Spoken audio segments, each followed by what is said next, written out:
The second coming of Christ iprogram yakanangana nekudzoka kwaJesu Kristu. Idi Jesus is coming again.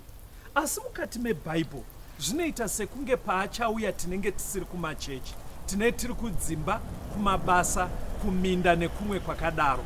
Muprogramu inoyi ndina mukoma Gift Rodzi tati timboteera kudzimba kwatinoswera. Ichokwadi chiri kutaurwa naCaston Betera. Jesu haazouyi tiri kuchechi kana panzvimbo dzekunamatira. Achauya tiri kwatinoswera kwakasiyana siyana. Ikoko kwacho kwatinoraramira. Kungaa kumabasa, kuzvikoro, kudzimba. Ndosaka tati muchirongwa chinechi titenderei timbozotandarira ikoko kwamunoswera, kwamunoraramira. Mustudio nhasi tina Shailet Chakabveyo ndiye ari kutisira musign language. Semazuva ese kumaraini ikoko ndinouya ikoko ndina mukoma Gift Rodzi. Ndinozongwati mukoma Givi ndi Gift Rodzi. Mukoma ndokumbira kuti mukwazise vateereri. Vateereri tinokuchingamidzai kuchirongwa the second coming of Christ. Titungamirei mukoma. Tiri kufamba nezvidzidzo zvakaita sei? Ndafunga kuti titi so kamurai nhamo asi tinde papati 2. Papati 2. Right. Chakakonzera kuti zvidzidzo izvi zviuye kwatiri kumaraini ndeyekuti patiri kufamba tese pazvidzidzo muteereri pane mibvunzo imwe yamunosheya nesu pamunonyora dzimwe nguva kuti nai vafundisi munobatsira here. Saka mazuva ekutanga taikonfusika kuti ndofunga muri kuti misteka nezviya zvekushandirwa zvinoitirwa vanhu mumabane vachinzi vari kubatsirwa zvepamweya. But takazoona kuti no, vazhinji vamwe pamuri kuti munobatsira here muri kutorera zvekuti nhai hamuna kwamunoziva here kune munhu arida kuchengeterwa pamba, pastor hamunganditsvagirawo munhu anondibatsira here nemaschool fees. Saka takangofunga namukoma Givi kuti tikurukure nyaya yenhamo iri kudai kunge yakaputira pasi rese mukoma. Saka pamuri kuti kamurai nhamo muri kuti kudii mukoma? Tiri kuti isusu chokwadi nhamo dziriko. Yes. Ende kutaura kweshoko kunoisa pachena kuti nhamo nemunhu hazvisiyane. Zvichatowedzera mumazuva ekupedzisira. Nyaya hatisi pakunotsvaga kuti iyi yakonzerwa nei. Asi toda kuti wazviona waamunhamo. Environment yakakutenderedza yakaputirwa nenhamo. Ungoti here ndozvemazuva ekupedzisira. Haufaniri kudaro. Saka zvidzidzo zvauya tichisheya mushoko raMwari. Ende zvidzidzo zvacho zvakananga kuti unogona Mwari vachibatsira kutokamura kutambudzika mumba mako muupenyu hwako. Ngoma apaite here kwese nekuti muteereri anobva ati mauda kugadzira zvidzidzo izvozvo ingoti ibedza hamudi makaomera. Because kune pfungwa yekuti munhu arutoti ndipewo mari handina kana chekudya nevana, imi mauda kuya nechidzidzo. Pangaitwa sei? Right. Vanhu vakasiyana. Kune mumwe wokuti akauya achikumbira anoda kudzokerapo. But vakuru vedu chatisina kumboenda muBhaibheri vaive netsumo. Vaiti kudii? Vaiti muto wokupungurirwa haupedze sadza. Because munhu haakupungurire unoenderana nemukonde wauinawo. Anokupungurira waari kufunga kuti ndo zvinoita. Saka kana uchipiwa munhu haakupe zvinonokavha dzese. But zvidzidzo izvi manje ndezvekuti munhu akanyatsogara pasi mweya waMwari ukabatsira. Munhu anogona kuzoti nhamo iriko zvayo asi Mwari vakandiitira nyasha. But hapana chakaipa ndikangokuzivisaiwo vateereri kuti Pastor Rodzi naPastor Betera havatori namabhizinesi. Bhizinesi redu kudzidzisa shoko. Matauriro ari kuti ndofunga kuti uri kuti ivo vanhu vasauye vachitarisira kuzopiwa. Because pane pandinonetseka kuti ndopindura sei munhu pafoni achida rubatsiro handiti anenge ati ndiri kutsvagawo $40. Saka kuti uti futi handina unenge usitorina. Saka hamene kuti pangabatsirike sei. Izvozvo zviri correct. Vanhu vakanzwisisa kuti unoziva kuti kana munhu achifamba zvakafanana nemumashopu, munhu anoziva kuti shopu yandiri kupinda iyi inotengesa maspace ezvigayo. Saka haasi kutsvaga chingwa imomo. ndofunga uri ndo zvandiri kutaura kuti vazive kuti kana vachikufonera vari kubvunza mavhesi nezvakadaro kuti torarama sei. Thank you Mukoma. Saka tikaenda pana Genesis 27 toda kuti uverengere vateereri verse 20. Genesis 27 verse 20. Right. Isaka akati kumwanakomana wake, wakurumidza seiko kuiwana mwana wangu? Iye akati, nekuti Jehovha Mwari wenyu waituma pamberi pangu. Right. Zvaitika apaka Isaac ati kuna Esau dangwe rake, ndakuda kufa asi ndoda kusiya ndakukomborera. Alright. Saka chenda unovhima mhuka musango. Wouya wondibikira recipe yandinofarira iyaya. Yes. Ndobva ndadya ndokublessa. Amai ndobva vazvinzwa. But amai manje favorite yavo anga ari Jacob, chikomana chidiki. Okay. Ndobva vamudedza zvikanzi Jacob. Mukoma atoenda kusango kunovhima. Iwe uchimhanya kuchirugu unobata tumbudzana twiri. Right. Utuvhiye uye natwo. Ndibikire baba recipe vanoda, iwe uende kwavari vakublesse Esau asati adzoka. Okay. Saka unozadze kungonotora mudangaka ende tiri tumbudzana haudzingirire, angobata kutuvhiya nguva diki mai vatobika. Saka paakauya manje nenyama iyi ameno zvaakanzipfeka aite unge mukoma, akapfeke mvere dzembudzi dzacho kuti aite unge mukoma nekupfeka hembe dzaEsau. Saka paakasvika zvikanzi ndiani ndini Esau dangwe renyu? Baba ndobva wati wakurumidza sei kuiwana. Mtaranga akachenjera. Saka uyu ndobva ati Mwari aisa pamberi pangu zvikanzoswedera kuno. Right. Paakamutsvoda anga asisaoni, but aiziva munhu wevana vake. Saka aiziva kuti paanodaro anobva aziva kuti uyu ndiye Esau. Handiti wazvona. Saka indoda kuti pauri kutaura nevafana vako kana kuti vanhu kumaraini, chimwe chinhu chinokosha pakukamura nhamo kana kudzinga nhamo, vanhu ngavapote vachibvunzana kuti wakurumidza kuiwana sei. Haikona kungoti maparadzana munhu uzodzoka next week. Munhu uya ipapa vateereri, maonero kuti kasitora aka pakari kutsanangurwa namukoma agivhike mubhaibheri kega kakatongodaro kanonakidza.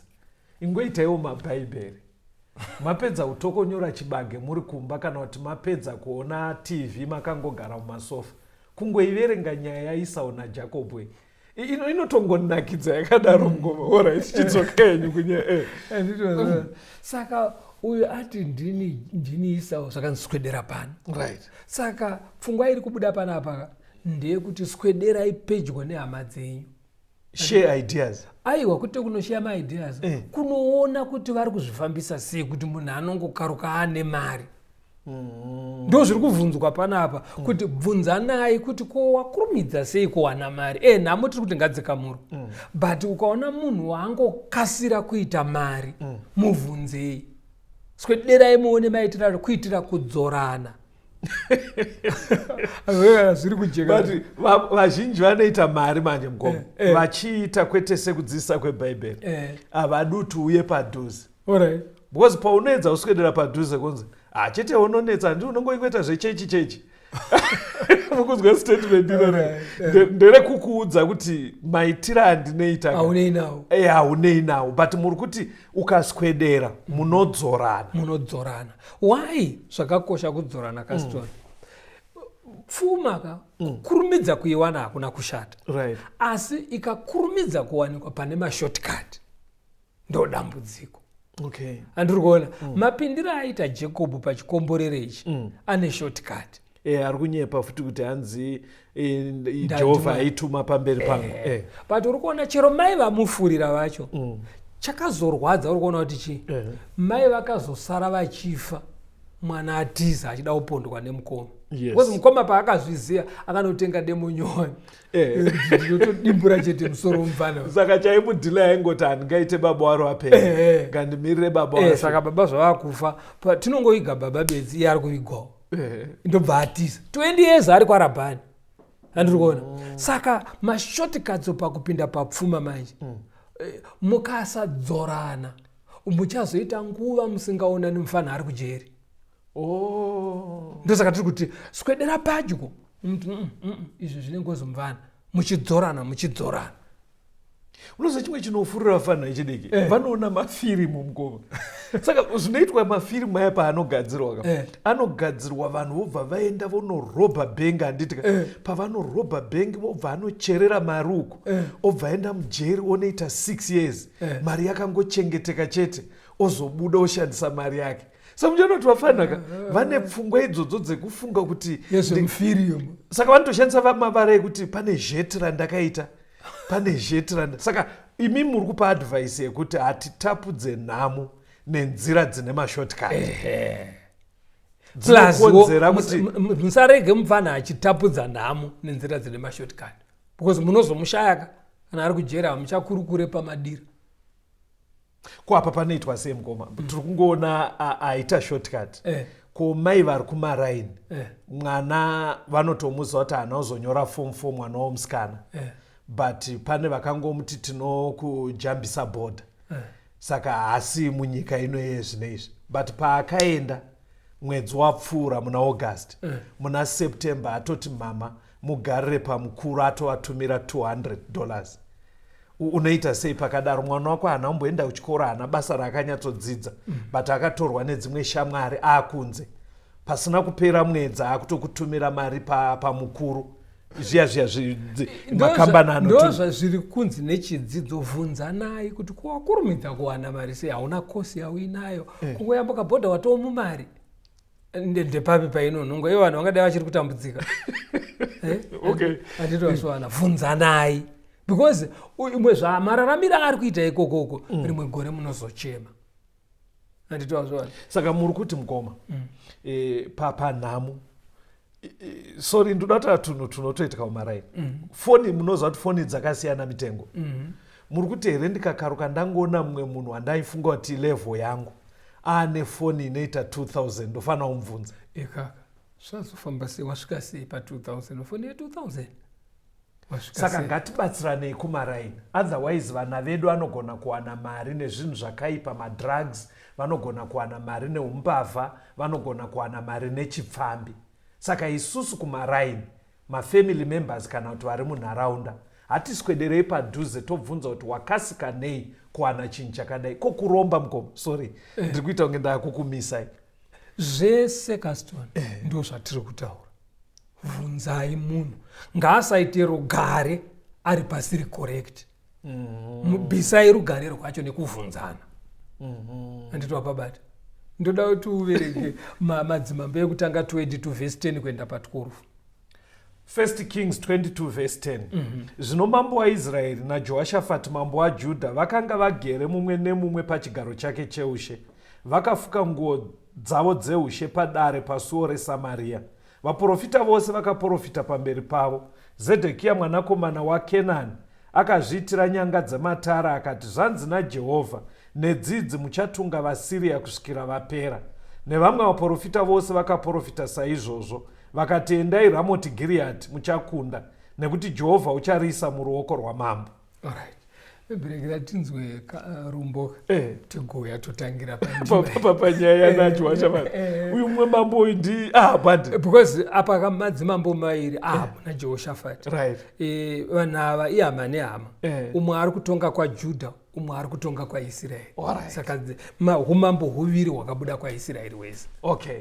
Chidzidzo chedu chiri kuti kamurai nhamo part 2 regai timbonzwa rwiyo.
We're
hurukuro yedu iri kuti kamurai nhamo part 2, kamurai nhamo part 2.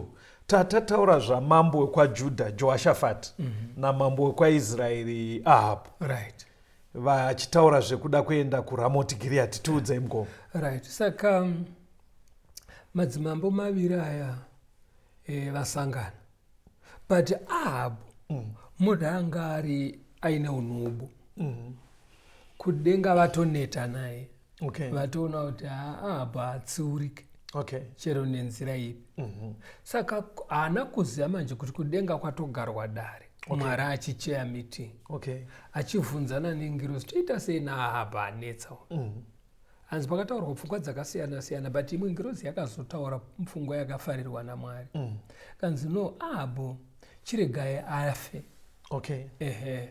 But kufa kwake regai anofira kuRamoti Gireadhi. Okay. Zvikanzi anoenda sei ikoko. Zvikanzi munhu anofarira vaprofita venhema. Okay. Saka regerai anyengerwe nevaprofita vake. All right. Vamukurudzire kuenda kuRamoti Gireadhi. Okay. And imwe point ndeyekuti anofarira zveminda, miganhu yeminda. Kuzi nyaya dzake zhinji dzingori pamiganhu yeminda. Okay. Saka regai afurirwe aende kunorwira, because kune chipisi chemunda chakanga chatorwa kuRamoti Gireadhi. Saka iye ndo pfungwa yakabva yauya maari manje. Saka ari kukurukura naJehoshaphat. Uraisa futi Nabhoti panyaya yeminda paya. Aifarira nyaya idzodzo. Saka apa ari kutaura naJehoshaphat akati unoona isu tiri kukura tofanira kusiya tagadzirira vana nhaka. Vasazosara vaita madisputes. Nemiganhu. Saka kuRamoti Gireadhi vaSiria vakapinda mumunda medu. Saka ndiri kufunga kuti tinovasudurudza. Right. Matokusa aramba, saka takutongoita zvinoenderana nezviri paground. Jehoshaphat akati it's fine, but ngatitange tabvunzani Mwari. Saka uyu ndokuchidaidza vaprofita venhema manje. Okay. Ndobva vakauya vakawanda kusanganisira naZedhekia. Vachiti endai Ramoti Gireadhi. Mwari atiratidza kuti muri kunokunda. Endai Ramoti Gireadhi. Apa vari kumunyepera. Because chinosaka usanyeperwe Mwari anenge achidzivirira. Mwari akasuduruka kwauri unovharika masikati chaiwo. Okay. Saka Zedhekia ndobva atouya aweredha nyanga dzisipi. Mugoma, sorry. Iye zvino izvi chimirei chakamira sei? Zviriko here zvekuti ndinogona kuuya kwamuri ndoti mukoma ndiri kufunga kufamba next week. Mondiudza kuti kwakachena here? Handizvo zvaingoitika apa? Ndizvo zvikuvuka. Handipatoti kubvunza Mwari, tiri kungoti namata iwe wandi. Kwete kunovhunza munhu. Saka ndofunga ndo pachiri kuita triki kumaraini, because vanhu kune vekuti haagone kutoita rwendo asina unobvunza munhu. Saka pane danger yekunyeperwa. Pane ngozi. Ndobva saka Zedhekia achibva ati endai, ndakaona Mwari andiratidza muono muchinokakavhura vaSiria muchivaparadzira kwakadaro. Pfungwa yatoda kuti ibate apa ndeyekuti Zedhekia anokuudza zvauri kuda kunzwa. Anditozvaona. Kuti uende kunofira kuRamoti Gireadhi. Saka unoziva kuti kune vamwe vanonamatirwa kuti abudirire kuba.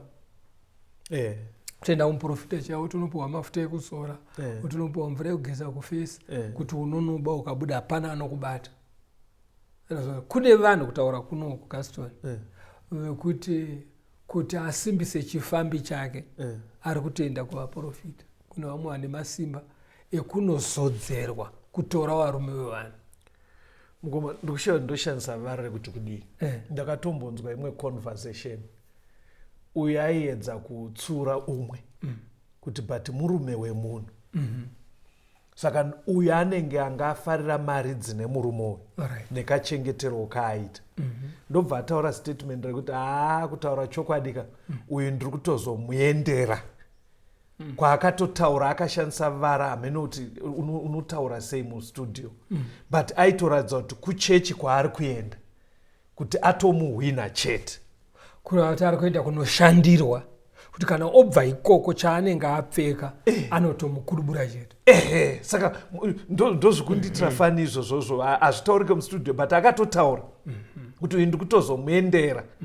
Ndobva ndezvakajairika zviya zvekuti kumabani wotoenda ipapo wodai. Saka muri kunoti Zedhekia anokuudza zvauri kuda iwewo zvauri kutsvaka. Saka iwe uri kuda kunokamura nhamo uchishandisa murume womunhu.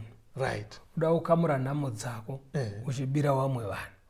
asi washandirwa kuti uzvigone. Ndoda kuti makamuriro enhamo yerudzi irworwo kamoto kemberevere kana uchiziva kanopisa matanda kumberi. Unozi akamoto kemberevere ka unopfuura nepo kachikobatidza kauswa 1 unobatidza tumwe 2 unoti akachadzima dzimwe nguva unotongokadaiwo netsoka ungosiya kachita hako kachipfungaira, asi kumberi uko kanorega miti mikuru. Saka zvine ngozi. Hatitapudze nhamo nezvinhu zvinofinyamirwa naMwari. Ndoda kuti uverenge madzimambo ekutanga 17 kubva pavhesi 13 to 16. First Kings 17 verse 13. Ipapo Eria akati kwaari, usatya hako, enda unoita chingwa chidiki undivigire icho, ugozviitira iwe nemwanakomana wako pashure. Nekuti zvanzi naJehovha Mwari waIsraeri, upfu huri mudenda hungaperi, nemafuta ari muchino hangashayikwe, kusvikira pazuva Jehovha raachanisa naro mvura panyika. Iye akaenda akanoita sezvakataura Eria, iye mukadzi naEria neimba yake, vakadya mazuva mazhinji. Upfu hwakanga huri mudenda huna kupera, nemafuta akanga ari muchino hana kushayikwa, sezvikenge zvarehwa naJehovha nemuromo waEria. Ichiri kadzi yepaZarephathi. Eria anzi naMwari, chienda ikoko ndiko uchanochengetwa munguva yedhirauti. Asvika kuya oti ndipewo mvura nechingwa. Akati kumba kwangu sara upfu unokwana 1 mil. Zvikanzi bikai mundipe, Mwari achakuropafadzai. But pfungwa yatoda kuti titore kuvateereri ndeyekuti muupenyu hwako kana wakagara zvinhu zvakaoma, nhamo iriko, but mbonyatsocherechedza around yourself kuti pane here chiduku chauinacho chekuti Mwari angachikomborere zvikaendeka. Mufundisi vari kuti kuchirungu anobva vashandisa kuti asset watoata hameno zvakawanda, but mufundisi vari kuti nhamo yanetsa zveshuwa tiri kumaraini imboedza kutarisa paugere kuti pane chinhu here chekuti ukati Mwari honai ndine ichi chete, Mwari komborerai, ipapo unogona kutotanga kurarama. Mukadzi uyu ainge ane tuupfu nemafuta. Ndo twakakomborerwa kunzi upfu hahuna kupera. Aiti akachera akabika usinira humwe, mafuta ake akabheka usinira mamwe. Saka ukuve neukama naMwari manje, Mwari anogona kuti pazviduku zvauinazvo. Zvandiri kungotaura muchidimbu ndezvekudaiwo Caston, kuti Mwari anogona kuti munguva yenhamo uri murenje, Mwari anogona vamwe vanhu anovakomborera zvesubsistence. Ndikukunzwai mukoma, yatonyanyondidzamira, saka muri kuona ndiri kudai kuti muri kuburitsa pfungwa yekuti upfu uyaka hauna kuzowanda kuzadza mabhagidhi. Wairamba huri same level. Mafuta same level. Asi vakachovha makore. Saka muri kuti kukomborera kwaMwari hakureve kuwanda kwezvinhu, kuita mabhazi, mazihotera, nemagrosari nezvinenge zviri zvako. Muri kureva kuti Mwari anogona kuita kuti ungoramba uri same level, but vanhu vachienda kuchikoro. Exactly. Chasadza muchidya, magumbeze muchifuga, vanhu vachipfeka bhutsu, but muchingosubsista every day. Unoziva kuti wanyatsokutsanangura chaiko chaiko kuti unoziva kuti kune vamwe anoti pastor, gore randasiwa nemurume wangu. Kuti pandakarambwa nemurume wangu, vana vangu vese vangu vachiri kupuraimari. But nekukuya dovi kwete zvemushina iyo Eria rekutswa achikuya paguyo chaipo akaendesa vana kuchikoro. Sorry ngoma, munoza dzikinywa here. Aiwa. Alright. Aikuya, alright. Right. Saka achikuya. Ende umwe aibhadhara fizi nemunyevhe chaiyo. Angowana order avhurirwa naMwari, order yemunyevhe. Kuti kune kwairi kudiwa. Munyevhe ka kumusha kwedu ndorangarira pataikura vaita kuti dhunduru remunyevhe maitoziva kuti mukadyara sora rinokunetsai mumunda imomo inyevhe, asi umwe munhu ovhurirwa naMwari. But iye zvinezvi manje vana vaya vazokura vakapedza puraimari vakaenda kumaboarding kusekondari vakaenda kuuniversity achingoita zvokuti abatanidza ezvino anoti chimwe chirimo kuCanada. Pamwe pacho mboneta 3 months 4 months ari kuScotland. Andito wazona akuchinjanisa ndege kunge tumishikashika. Andito wazona but pakukura kukudzwa kwevana avanoita mari inoshamisa, asi zvaidiwa for day to day living Mwari aivagonesa. ndozvatiri kutaura izvo. Saka tichiti vanhu ngavave neukama naMwari, waidentify kuti Mwari komborerai chinhu wani. pane umwe muenzaniso watoda kuti hatingapedzi tisina kuverenga pana Madzimambo echipiri 4 vhesi ya 2 to 4 nevhesi 7. Erisha akati kwaari, ndingakubatsira seiko ndiudze, uneiko mumba mako? Iye akati, murandakadzi wenyu haana chinhu asi hari ine mafuta. Ipapo akati, enda unokwereta kune vose vaugere navo midziyo isina chiro, usakwerete mishoma. Zvino upindewe nevana vako upfige mukova, udire mumidziyo iyo yose, uchigadzika yose yazara kurutivi. Ipapo akandoudza munhu waMwari, iye akati, chienda unotengesa mafuta, uripe chikwereti chako, urarame nezvasara iwe nevanakomana vako. Uri kuona mukadzi uyu asara yaashirikadzi. Murume paakafa akasiya chikwereti, vana vangu vakutorwa, vana vaakutorwa. Ndobva ati regai ndiende kumunhu waMwari. Uri kuona kwaari kunotsvagira solution. Asvika kumunhu waMwari ndo dambudziko raakumba. Saka ndokubatsirai mumbori nei. Ndosaka tiri kuti tarisawo paurika kuti une chii chinhuhwani chekuti Mwari ndochowopurizenda kuna Mwari. Okay. Onai zvega zvandinazvo inini ndezvizvi. Saka Mwari ndobva angoti kune tumafuta tushoma shoma ndotwega twakangosara. Zvikanzi alright, chienda unotsvaga midziyo ndokunokwereta macontainers ari empty. Zvikanzi awanda, zvikanzi wochipinda mumba wovhara door. Chinu chako chiya chemafuta tanga kudira mumidziyo. Saka hanzi chakaramba chichibuda mafuta, uyu ukazara uenda pane imwe container ukazara kusvika macontainer ese azara. Ndopakanzi mafuta asara chitengesai murarame. Saka rakabva ratanga ziko project rekutengesa mafuta. Ndobva vararama. Anditoazvona. Saka tiri kuti unei muupenyu hwako kuti Mwari akomborere. Haikona kungoti umwe akuita zvemafuta iwe wakujambira ikoko. Bvunza Mwari. Uyewo mafuta ndiye akazarurirwa izvozvo. Kweiwo wazarurirwei? Kune zvakawanda zvinogona kuraramisa Mwari achiblessa, achikomborera.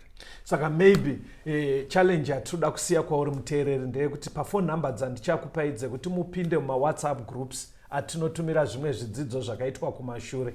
Nhasi tiri kukumbira kuti muresponde muchingotiudzawo kuti une chii. Shungu dziripo ndedzekuti let's identify zvinhu zvatinazvo patigere.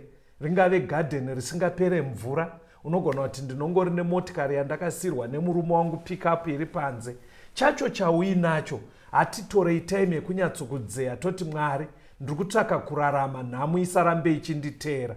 Mwari anobvunza kuti unei. Let's hear from you. Ingoshare nesu muchingotaura kuti pastor, ini ndatarisa upenyu hwangu, chandaona chandinenge ndinacho ndechichi, ndo chandakunamatira kuti Mwari akomborere.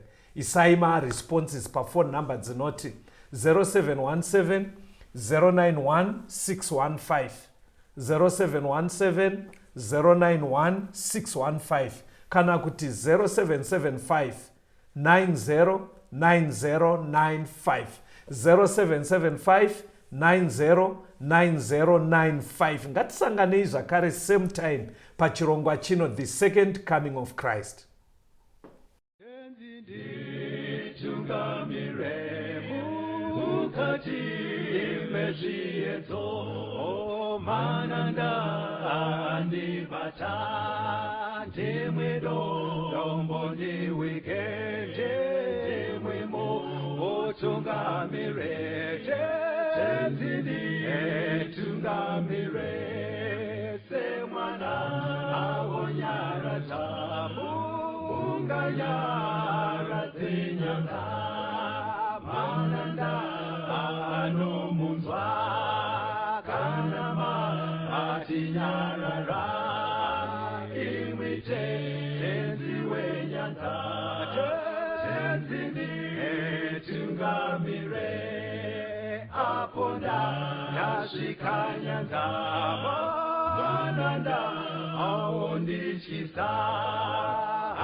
Tungamira